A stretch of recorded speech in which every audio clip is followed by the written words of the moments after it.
नाही हक सरकार मांगीला, बेरोजगार बानी साहेब रोजगार मांगीला, बेरोजगार बानी साहेब रोजगार मांगीला। और 2 करोड़ नौकरी देवे के रहे वादा, कहत रहल कि रोजगार मिली ज्यादा, कहत रहल कि रोजगार मिली ज्यादा। 2 करोड़ नौकरी देवे के रहे वादा, कहत रहल कि रोजगार मिली ज्यादा। सुना, नून तेल पैसा ना उधार मांगीला, नून तेल पैसा ना उधार मांगीला, बेरोजगार बानी साहेब रोजगार मांगीला, बेरोजगार बानी साहेब रोजगार मांगीला।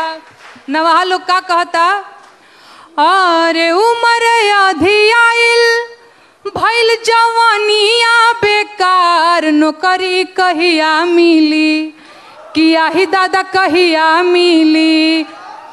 उम्र आधी आइल भइल जवानिया बेकार, नौकरी कहिया मिली। दुलरुआ बबुआ भइले भार, नौकरी कहिया मिली।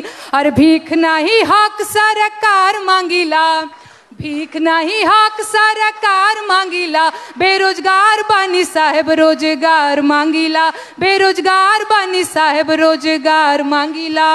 और देश के इकोनॉमी के बैठ गइल भट्ठा,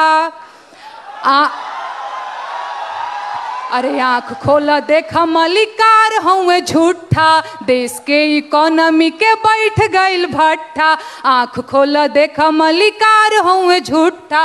खेत बाड़ी जमीन ना बधार मांगीला, खेत बाड़ी जमीन ना बधार मांगीला, बेरोजगार बानी साहेब रोजगार मांगीला, बेरोजगार बानी साहेब रोजगार मांगीला।